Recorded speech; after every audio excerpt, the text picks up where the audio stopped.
So guys, kakadating ko lang. Guys, bukas panghapon na ako. Di ko napakita sa inyo yung picture ko kasi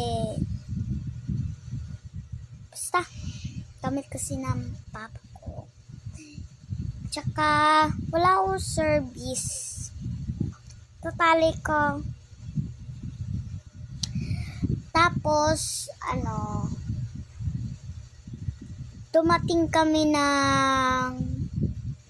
dumating sila sa 11:58. Dumating sila sa 11:58.